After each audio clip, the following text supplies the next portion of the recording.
So welcome along to the Why She Adventures conversation series, Janet. I'm so stoked to have you here. Thank you, Senka, and I'm really excited to be here too. Yay! Janet and I have ridden bicycles together for quite a while back now, wasn't it? Yeah. Our paths crossed way back in the when, and I distinctly remember this awesome lady having this cool group of women who rode bikes, and it was called Spoke Women. And I was like, oh, if there's a cool group of women who ride bikes and they're called Spoke Women, I gotta know what these ladies are all about. And that's, I think, my very first memory of how I got introduced to you. Cool. Was through Spoke Women. And then I've had the great pleasure of working alongside you, and Janet's helped me run my mountain biking adventures through Adventure Girls. So we have a nice interwoven mountain bike story. We do, yeah. Yeah. So I'm really excited for you to share your story, because you've done some amazing stuff in the mountain biking space for women, but also just as in launching your own business in the mountain biking space. So I know whatever we talk about today, there's going to be some really cool stuff. And I have to say, when I read your little mini bio and you talked about, going on riding your bike to go and see your now hubby, I was like, well, we're going to have some good conversations. It's always about cycling for me. I'm totally cycle mad. Considering buying bike number 6 at the moment. It's always about cycling. Right, so 6 bikes, as in you've cycled through 6 bikes, or you will have 6 bikes in your shed? I am currently sitting on 5 bikes that I have in my shed for me. Okay, that doesn't include all the other bikes. I have one that I take into schools. I have my hardtail mountain bike, my road bike, my cyclocross bike, my softail mountain bike, and I'm currently looking at getting one to ride at the Gravity Park at 4:40 for my 50th. Oh, I love it. Oh, we're talking a little bit more on the DH side. Yes. A bit of a slacker head angle. Oh, how exciting.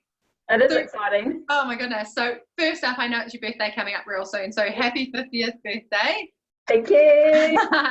So I'm thinking, in your awesome 50 years of being around, you must have done some really amazing adventures that have led you to where you are now. So for people that are watching this interview, do you want to give them a little, who you are right now? And then I would love to know what your earliest memory of, let's talk adventure, but for you especially, let's talk mountain biking. Okay, cool. So right now I'm extremely hooked into mountain biking, and I was introduced to gravity riding a couple of years ago. And initially I thought, who wants to get a shuttle up to the top? I'm a cross country rider through and through. I love going uphill so I can go downhill. And it was like, who pays for a shuttle when you can ride up? Oh my goodness, I have been transformed and still love riding up the hills, but loving the downhill. 4:40 Mountain Bike Park opens up next weekend, hoping, if this weather continues to play its part. And yeah, so that's sort of where I'm at the moment with my cycling. But give me any trail, any road, give me a bike and I'll do it. However, my earliest memory on the bike as an adventure would be, and this is quite funny, it's only a little adventure, but my parents let me ride to school when I was little. And with that, I actually rode a tricycle. I didn't own a bike at that time when I first started school, and I owned a little tricycle. And so I'd pedal along, to school, and I even had a trike park. I can remember that trike park vividly. And I never went home direct. So I would actually go on a little adventure on the way to home, and my parents would find me at the park. So that's my first memory of going on adventures by myself, and I would have been 5 when I did that. Oh, I love it. That's so glorious. That just makes my heart so happy to think that it's already at that age, you're destined to be an explorer, an adventurer, and like for it to all unfold on bikes. So that is super epic. So that would be my first adventure by bike. But I've got really fond memories of going on adventures with my parents. Now, my parents wouldn't consider them adventures. They're not adventurous people as such, but they were very helpful people. So we went on these camps, and my parents would go along as camp mum and dad, and we would be dragged along. And so they were, I think they were like an ISCF camp back then. I can't even remember what it stands for, but they would be there to help people who needed to chat. And so teenagers would go along to this camp, and I would be obviously in my primary school years and thought it was pretty cool. And we'd go camping at Lake Heron in the South Island. And we went there every year from when I presume I was about 4 or 5 all the way through to probably around about 11. And it was a glorious time. It introduced me to camping in a rough sense. It was, like a camp tent. There was tents everywhere, and there was a gallery, which was a caravan and a big, huge marquee. So that would be my first memory of camping as such. Yeah, that's awesome. And it's interesting, that you say like adventure, camping, riding. It's like, I think we all have a different like meaning to what the word adventure means to us. Like, for one person, it might mean climbing the highest peak, running the fastest thing. And for someone else, it might just be getting out and training maybe for their first 5K run, or getting on a bike or something like that. So what does adventure mean to you? Like when you hear the word adventure, you go, oh yeah, that's... So for me personally, an adventure would be, say, tackling one of the cycle trails that we have around New Zealand. So that would be, oh cool, let's go and do that. But I like micro adventures as well. So a micro adventure to me would be packing some food up and just going for a short bike ride or a short walk, which doesn't include an urban jungle. So you can still do an adventure in an urban jungle, but for me, it's actually getting away from the houses, the traffic. In Auckland here, the traffic is ridiculous. We've got lots and lots of houses, and more are going up. So it's about transporting oneself out of that noise and that need to go from A to B, and just transporting yourself. So an easy place to do that close to where I live is actually Hanua Ranges, and we've got some really fond memories of adventures there as a family, which are just camping for a night. And like my son, I remember one day we woke up and he did this massive sneeze, and the sneeze echoed through the valley. It was like, to me, that is adventure, creating memories as you go along. So you don't have to climb the highest peak for me. It can be, micro, or it can be slightly bigger, like riding the Heafy track or something like that. Yeah, because you that was going to say recently, but it wasn't super recent, like in the last year, was it? You did the Heafy track. It was 2 years ago, I think. Do you want to tell us a little bit about that adventure? Because I'm sure there's probably some women that are tuning in, knowing that I've got you here, the cycle coach. They're like, oh, I'm going to tune in and see what this lady has to say. Do you want to tell us a little bit about the Heafy track, and like, I get from a couple of perspectives, like how was it like with the lead up to it, and then how was the actual track and the riding component of it? Yeah, sure. So I was actually offered to go along and join one of my clients and her family and friends, and they invited myself and my husband. This woman, Fiona, I had actually been training her and getting her ready to go on the Heafy, and we actually developed a friendship, and we are friends today. And so they invited us along as a thank you, and oh boy, we were in for an amazing treat. So number one, to get ready, I actually didn't have the correct bike gear.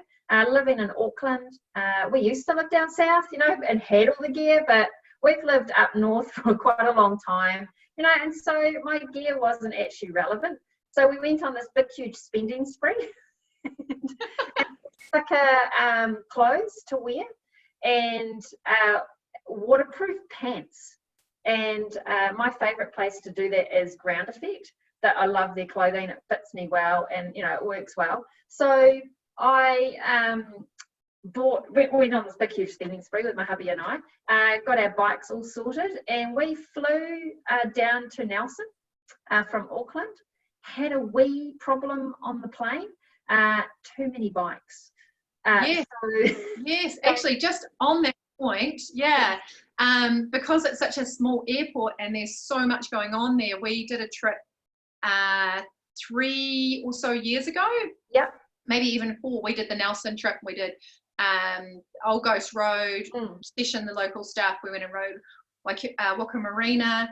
And we had the same challenge that you guys had, because there was 13 of us all flew down within, you know, the period of like 2 days. And the planes are not big. So if you're planning flights into Nelson, especially as a group collectively, you want to have a buffer of when you're actually needing your bike and when it can come down, because usually they can bump it to the next plane.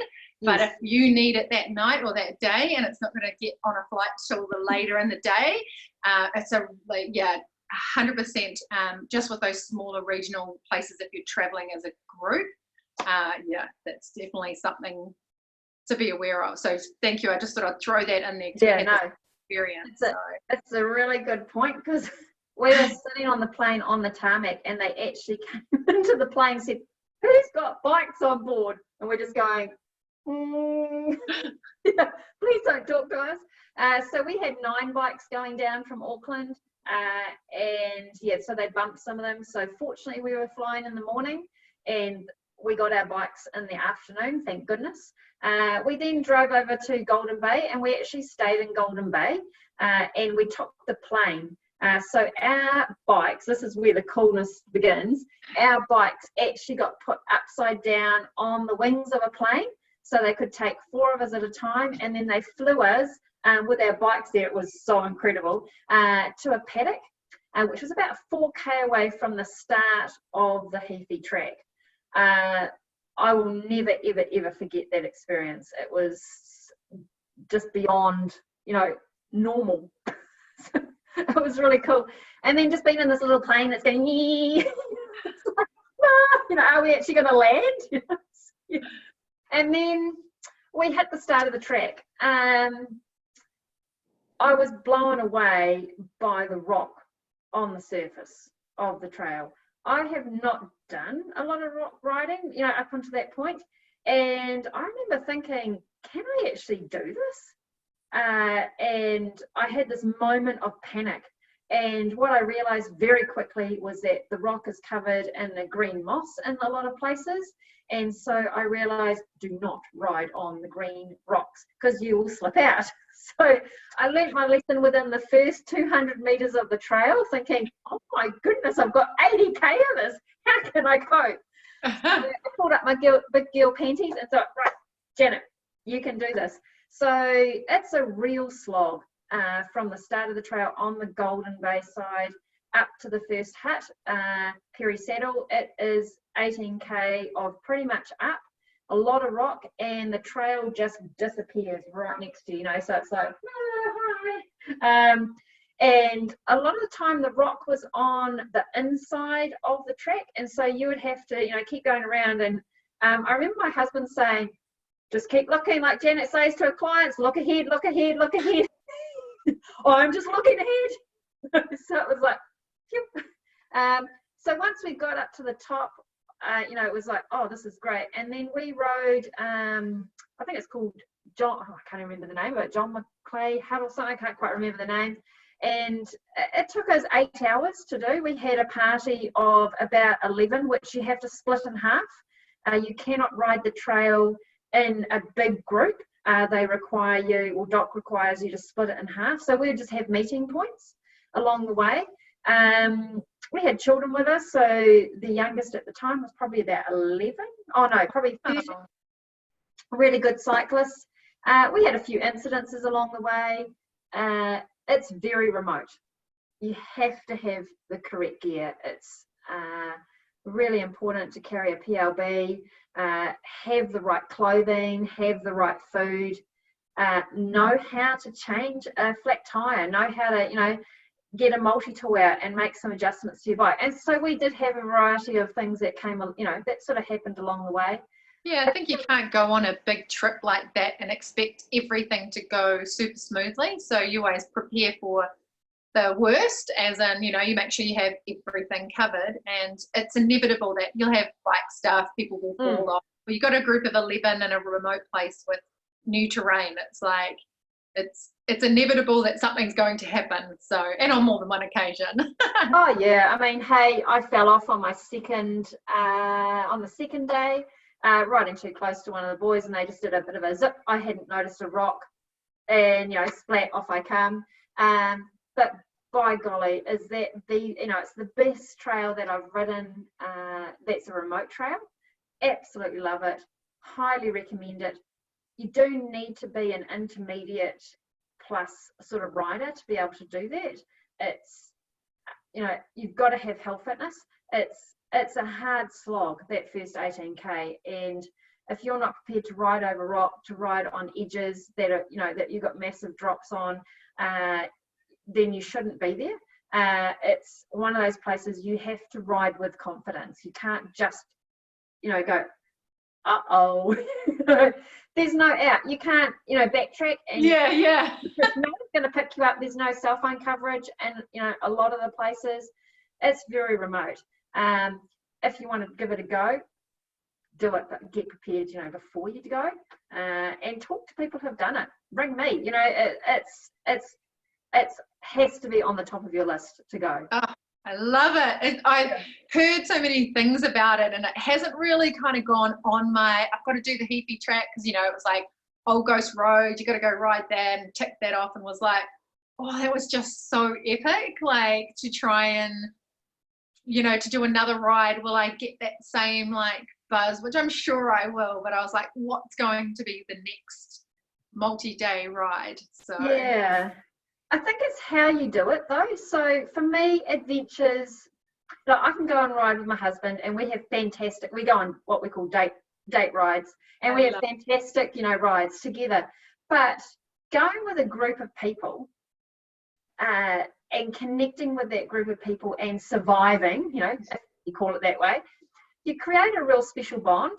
And being in a hut, I actually freeze in huts. I'm not very good in huts, And I remember Fiona going, oh my goodness, how many clothes have you got on? And I had every pretty much layer on in bed, but that's just me. So you've got all these really neat experiences happening, trying strange food, but meeting people, like we met in that hut. He's retired now, but he's an absolute legend. So this particular gentleman, again, I can't actually remember his name, but what he would do is you would park your car at one end of the trail, and then he would go over the Heaphy, and so say for example, one group would have your key, on one side, one would have on the other, and you transfer keys, or he would transfer your keys and then drive your car around, and he was amazing. And he'd been over the Heaphy, I don't know how many times,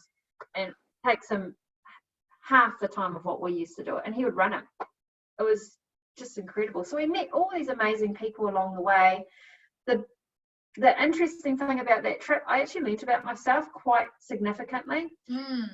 It started to rain, and it actually started to snow at the top, and as we're coming down, and we were at the end of the trail, and we had 17k to our accommodation, and someone had mentioned to me that this road was called the Road to Hell, and I was thinking, oh, how bad can 17k be on a road? Oh my goodness, never been so cold in my life. That was shocking. Driving freezing cold rain, my rain pants were amazing. Thinking, I'm so glad I spent all that money on them.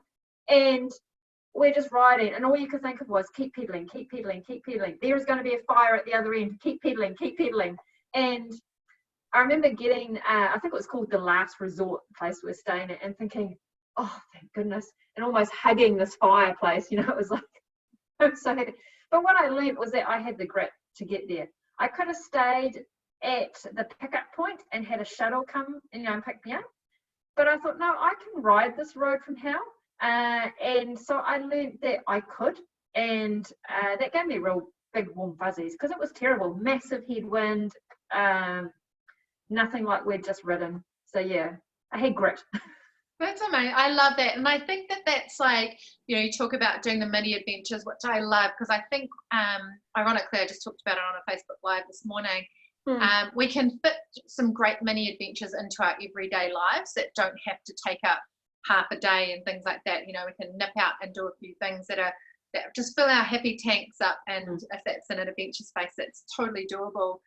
And then it's super awesome to challenge yourself with something like this, because I think you get to find the edges of your comfort zone and really find out, like really meet yourself at a new level and go, I didn't know I had that bit in me. Yeah. Whether it's through a breakdown because like something, you know, happens and you lose your shit, and you kind of just think, I can't do this. And then you find that place in you that goes, actually, I can. And then you do it and you go, I did it.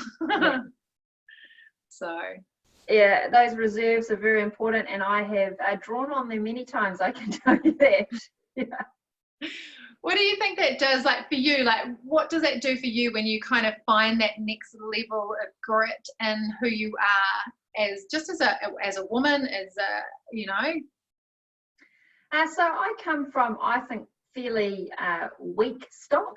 I don't have a family that's into adventuring or anything like that.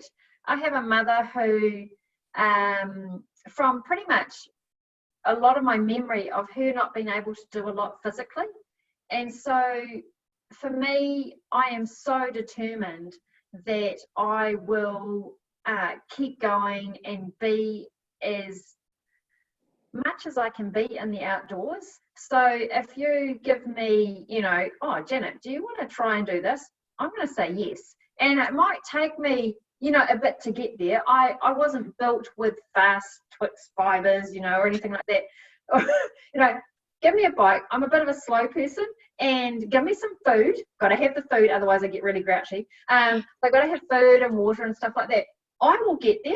And I am determined, and I think it's because I've seen my mum not being able to do a lot of stuff physically, and like my dad, for example, and my mum, they were born, you know, into a country that then went into war. They were brought up on very little food and very little opportunities, and so for them, they just live life, you know, daily. Whereas and they survive that, and there's nothing wrong with that, but there's more to life, you know. I just love going out and being outside and trying to prove to myself that I can do it.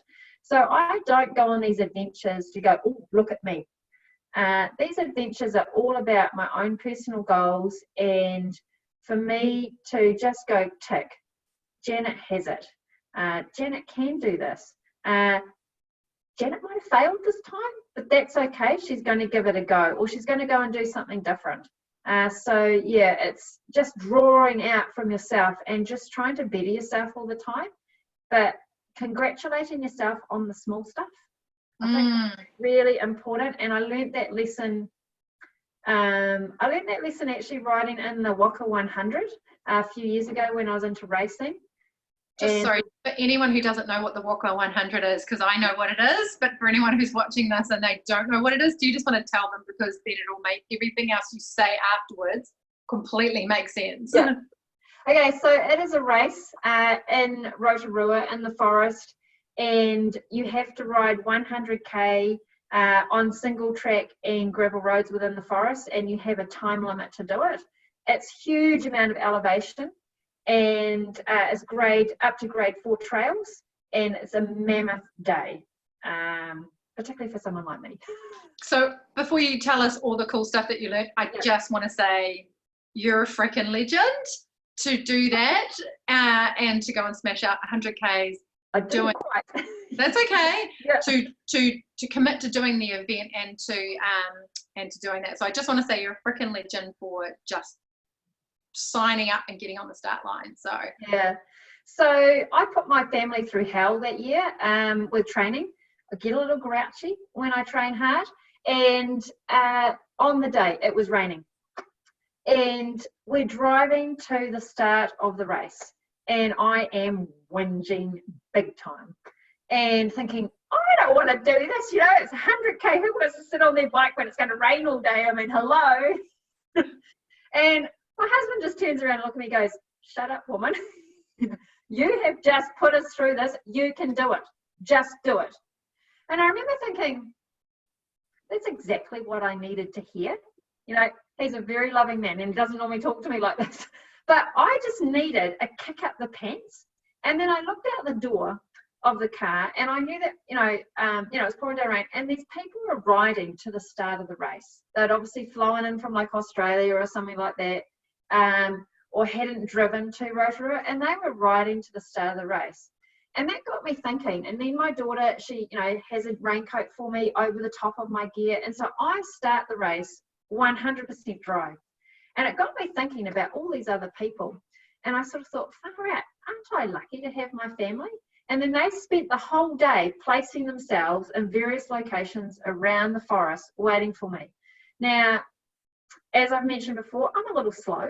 And I was standing there at the start thinking, okay, how am I going to do this? And I thought, I don't like the rain, but that's okay. I've got this. I've got a raincoat on.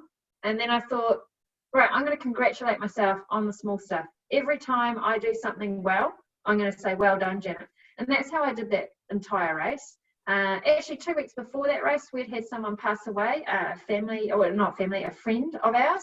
And I remember having a ball going up to Kung Fu Walrus, one of the trails, going up the hill. And I remember bawling my eyes out and thinking, okay, this is actually not that bad. That family have lost their mother. I'm just riding in a race. Let's keep going. So I just kept on going and ticking myself, drawing in one of those reserves.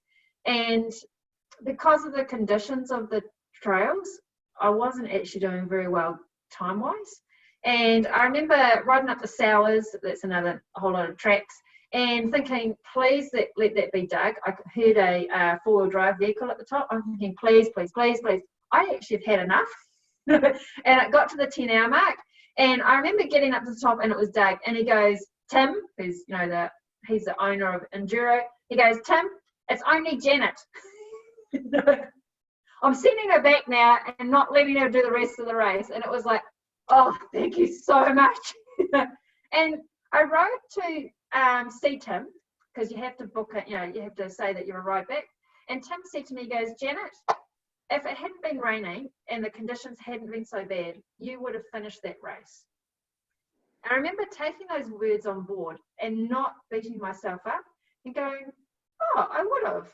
And so I have never told myself that I'm useless and didn't, finish the race. I've always think I rode that race and I rode it to the best of my ability in those conditions. And I congratulated myself all the way. And Tim was right. I've never actually gone back and redone that race. Don't think I will. Found out that I'm not actually made for 100k, 50k, yes, 100k. I don't feel guilty about it. That's so awesome, and I really love that perspective on it. Two parts, because that's 10 hours for anyone doing any endurance sport. 10 hours is a long time to be active and doing the thing you're doing, whether it's ultra, where it's running, hiking, I don't know what other sports you can do for that amount of time, dirt biking, like that is a lot of time to be focused doing something. So to, use your mind in a way that keeps pulling you forward in the race, I think that's it's a great tip to be able to keep focusing on those little wins, and congratulations. I absolutely love that. That is going in my mind resources, and on something where it's like the time is longer, I'll be like, and I'll do it and I'll be like, Janet, it's Janet's little tip. So thank you for that. And of course, anyone out there, when it pops into your brain, you'll be like, that's Janet's tip.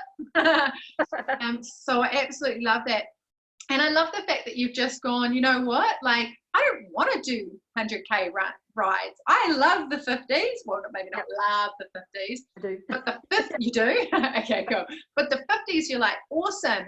And you still challenged yourself to do the 100. So for me, I think there's just so much that speaks so much of like who you are, and, you know, really listening to what you want to be doing, and still finding the edges of your comfort zone. And I always keep saying, you just get to meet yourself again and go, wow, I'm pretty freaking awesome.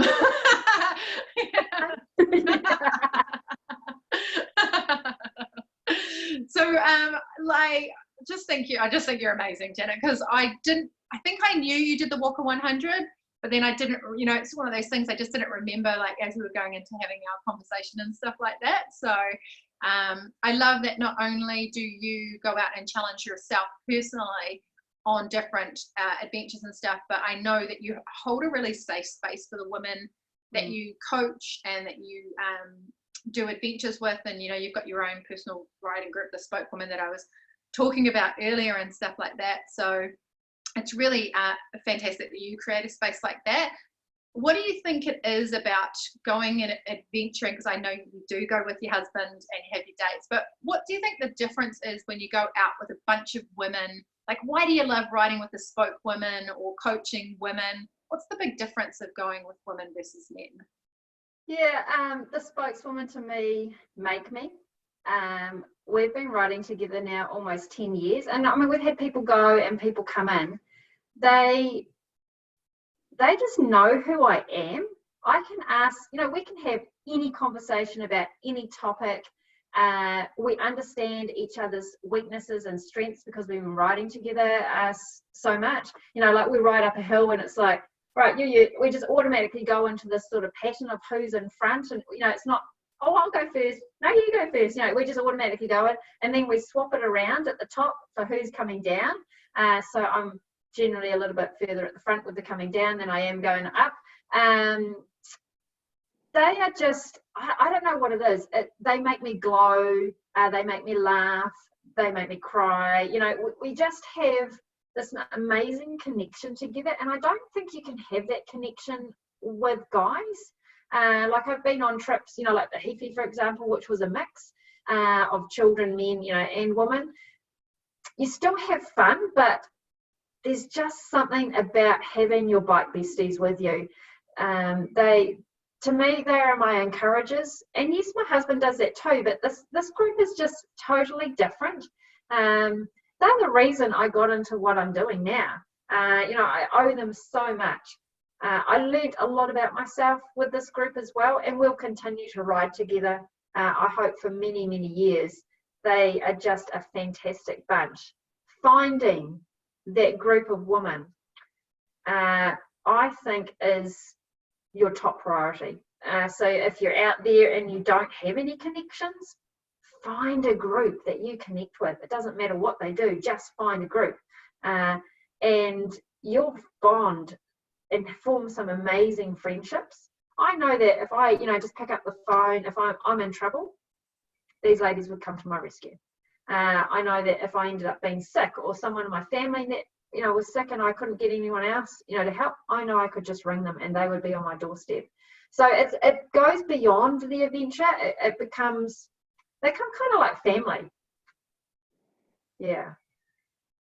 That's awesome. That's such a special connection, I think. And, you know, when you go on an adventure together or ride together, in this case, it's like, I think you see people at all their different states of who they are, you know, like when they're on top of the world because they've nailed a section of trail, and then sometimes when they're at their worst, when they just want to throw your bike off the side of a thing because you can't get something, or you can't get up a hill, or you're telling yourself a story that it sucks that you're the last person up the hill, or you know that I think that's the big difference with going out with women for the most part, is that we get to, there's a real supportive and nurturing kind of component about it, that it's like, you know, like, okay girl, we got you, you're right, you had a cry, okay, let's go, you know. And off you go. Yeah, and we've had some pretty you know, hard times as well. So I think because we've gone through good and bad, it really draws you together as a group. And I've done a lot of adventures with these girls, and I continue to, want to do more adventures with them. They are amazing. So I'm really looking forward to, what the next year holds. It will just be interesting to see. We are quite close-knit, and I'm not going to apologise for that. But they keep me going. I'm glowing just talking about them. They keep me going.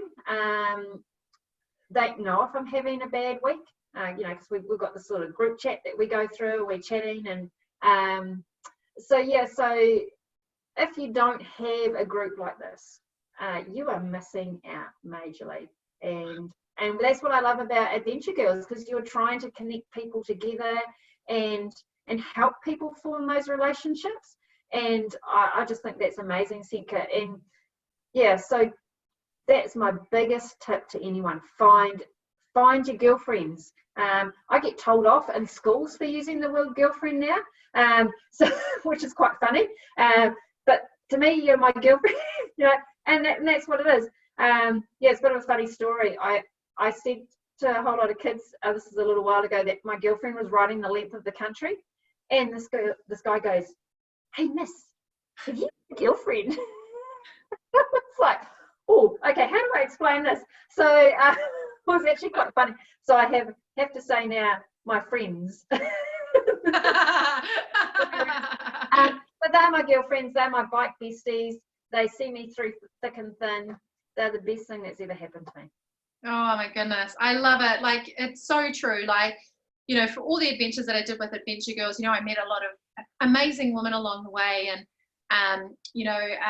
like, for the most part of it, like, I love being present and all that, but it is still a work situation for me. So you show up, and I love connecting with people, but at the end of the day, there's like, I have to keep a little bit of a distance just to protect my own energy and make sure that I've got enough to be able to give.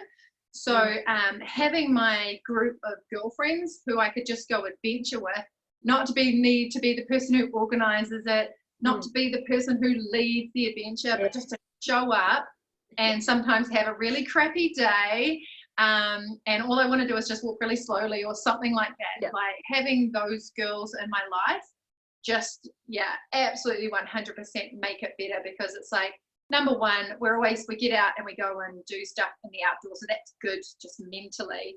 And then we usually have a gas bag along the way and stuff like that, and solve the problems of the world. and it's so great. I've got a set in Christchurch. I feel lucky I've got a set in Christchurch. And then I've got a couple of girlfriends, adventure besties, up in Auckland as well, who I travel up to see and we adventure. And now we're actually flying into Wellington next month to go do a hike. So we're all going to fly together, as a small group of us. So distance doesn't mean jack when you've got adventure besties. It just means more reasons to go somewhere else and do more adventures, because New Zealand is stunning and we have so many cool places to go and visit.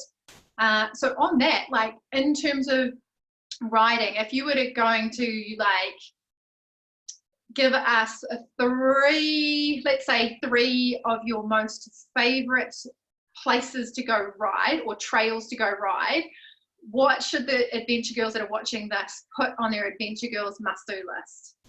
Oh, that's so hard to narrow it down. I know, right? I would have to pick Rotorua as number one. The reason for that is this is where I fell in love with mountain biking. So I have a very special connection with the trees. I'm not really a tree hugger, but there's something about that forest. Yes. Just breathing in the cold air or the trees. I just love that place so much. So heading down to Rotorua is amazing. For a trail, for an easier trail, I actually really love the West Coast Wilderness Trail on the South Island, on the West Coast. It has a special place for me again, and I think I connect trails with special moments. My husband and I actually celebrated our 25th wedding anniversary on that trail, and I just love how it starts off at the beach and then you go inland and you've got this amazing tree canopies, and then you come through and then you come back out to the beach again. The West Coast is a very special place. Yeah. Honeymooned on there as well, you know, on the West Coast. So I suppose it's got a whole lot of connections, you know, going back. So yeah, probably the West Coast Wilderness Trail. And then the third one, I actually really enjoy the Timber Trail. And I've done it quite a few times. I've done it in a day, done it part, you know, camped in the middle, you name it, we've done it pretty much. It's a great place. It's very achievable for a lot of people now that they've got the lodges, you know, in the middle. Shuttle services are fantastic, so it's really supported really well. It's changed a lot since I first started riding it, which has probably taken a little bit of the joy away for it, because I quite like remote places. It's a lot more popular than it ever used to be. But you know, those swing bridges, I mean, wow. That place is so magical, right? Oh, it is. You can ride it all year round. I've been there freezing, I've been there hot, you know, we've been skinny dipping in the rivers. You know, I've ridden there with my friends, I've ridden there with my husband, we've camped there as a family. So it probably holds, again, it's got a special connection with friends and family. So they would probably be my 3 picks today. Perfect. Today. She's like, tomorrow ask me for a fresh new 3 and I'll give them to you as well. Those are all amazing tracks. So I haven't done the West Coast Wilderness Trail. It's on the list. It's on my Adventure Girls must-do list, because it's just not for the technical riding, but the beauty of it, because I'm, you know, I love the West Coast. North Island is, I lived out at Muriwai Beach, and there's something about the West Coast for me. So I just feel a real big calling to go and hang out over there. And I'm sure if they had like mountain bike trails to the extent that Christchurch does, I probably would end up moving over there and stuff like that, because I just feel really drawn to it. So that sounds amazing. So yeah. So if anyone's like considering doing some of these rides, I know one of the key things that you need to do is get prepared and be prepared. And I know as part of what you do with your business, you're a cycle coach. Maybe what's one piece of advice that you could give people who want to do one of these trails that you're like, this is an essential piece of advice for going out and doing those? Yep. Know how to change a flat tire and do basic bike maintenance. You can do it. Don't rely on a male. Amen, sister. Yeah. We should definitely, if you ride a bike, you must know how to do it. I have actually had to change a couple of guys' tires because they haven't been able to get the tires off the thing because they don't have tire levers. Yes. So and then, you know, there's a knack to getting tires off a rim without a lever and stuff like that. So that's the most best practical piece of advice that I think is so true. I know, we were riding actually with a spokeswoman, and we had a chain break on the Great Trails around the road, Lake Taupo, and I fixed it. I was like, yay! It's surprising what happens, and it's not like you need to be able to service your forks and all of that sort of stuff. And I don't know if you still do any of the courses to teach women how to do that. You still do that?